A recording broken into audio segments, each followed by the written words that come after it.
Bonsoir Jacques Toubon, Bonsoir. merci d'avoir accepté notre invitation. On voit de la part de l'exécutif une sorte de glissement sémantique. Il ne parle plus de manifestants, mais d'émeutiers. Est-ce que tous les manifestants sont des émeutiers selon vous? Moi, je n'ai pas à me prononcer sur le fond des questions de maintien de l'ordre. Ma question à moi, parce que c'est ma mission, c'est une des 5 missions du défenseur, le contrôle de la déontologie de la sécurité. C'est-à-dire, est-ce que les règles de comportement professionnel des forces de sécurité, de manière générale, principalement la nécessité et la proportionnalité des gestes, des interventions, est-ce que ces règles de comportement professionnel sont respectées par rapport aux droits fondamentaux, au droit à l'intégrité physique, à la liberté de manifester, ou tout simplement, bien entendu, au fait que entre manifestants et policiers, enfin, et membres des forces de l'ordre, il y a une égalité de droits évidente. Simplement, les uns disposent de moyens que n'ont pas les autres. Donc, je ne me prononce pas sur le fond, mais en revanche, depuis des années, comme défenseur des droits, en charge de la déontologie de la sécurité, j'ai été amené à proposer qu'on réfléchisse effectivement à une adaptation de nos règles, de nos méthodes, notamment des méthodes de formation, et des moyens du maintien de l'ordre. Et en dernier lieu, je l'ai fait il y a maintenant 15 mois, c'est-à-dire sans aucune relation avec les événements actuels. Je l'ai fait en janvier 2018. J'ai remis un rapport, au président de l'Assemblée nationale et j'ai d'ailleurs diffusé ce rapport, bien entendu, au ministère de l'Intérieur et au Premier ministre.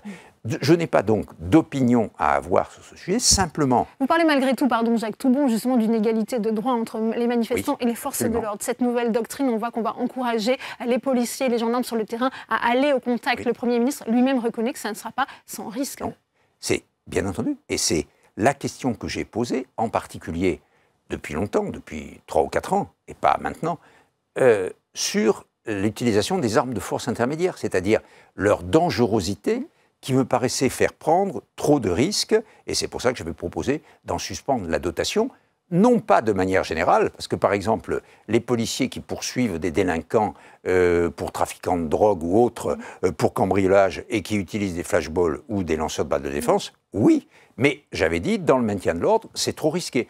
Donc ma position à moi, elle est véritablement de voir comment on mène le maintien de l'ordre par rapport aux droits fondamentaux, et j'avais dans ce rapport de janvier 2018 notamment dit, peut-être pourrait-on réfléchir à s'inspirer de certains exemples étrangers, l'Allemagne, la Grande-Bretagne, la Belgique ou l'Espagne, qui sont confrontés à des manifestations très violentes comme nous, parce que c'est l'évolution effectivement des manifestants qui sont de plus en plus violents, et peut-être faudrait-il s'inspirer d'un certain nombre de méthodes qu'ils ont appliquées.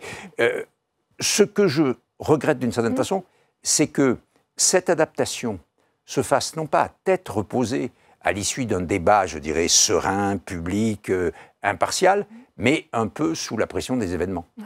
Cette nouvelle doctrine, est-ce qu'elle va contribuer à renforcer aussi le développement d'une logique sécuritaire que vous dénoncez dans votre rapport?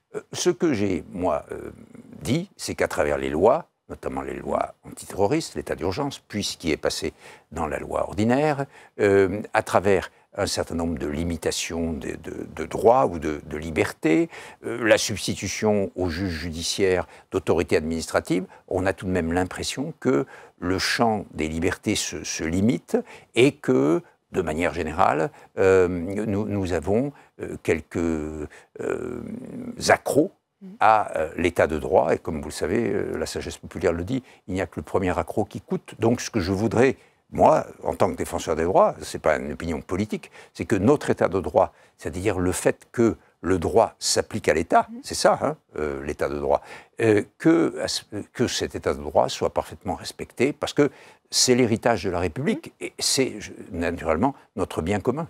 Quand on interdit les manifestations sur les Champs-Élysées, sur certaines places comme la place Kléberland à Bordeaux, encore place du Capitole à Toulouse, sur les interdictions de manifestations, je me suis exprimé sur la proposition de loi sénatoriale et puis sur le texte qui a été examiné et qui est maintenant devenu une loi qui est soumise au Conseil constitutionnel. J'ai dit l'interdiction de manifester, je pense que ça peut poser un problème de constitutionnalité. Le Conseil constitutionnel va en décider. Ouais, on voit bien que le gouvernement trouve des moyens justement pour contourner, sans attendre justement la promulgation, la réponse du Conseil constitutionnel pour interdire ces manifestations. Il y a donc des possibilités. On est en dehors d'un cadre légal, oui, parce que le gouvernement s'appuie sur d'autres dispositions, certaines qui existent depuis déjà 2010, je crois, et qui portaient sur la répression des attroupements. Donc, les violences en bande organisée. D'une certaine façon, je l'ai eu l'occasion de le dire, l'arsenal législatif est déjà suffisamment abondant.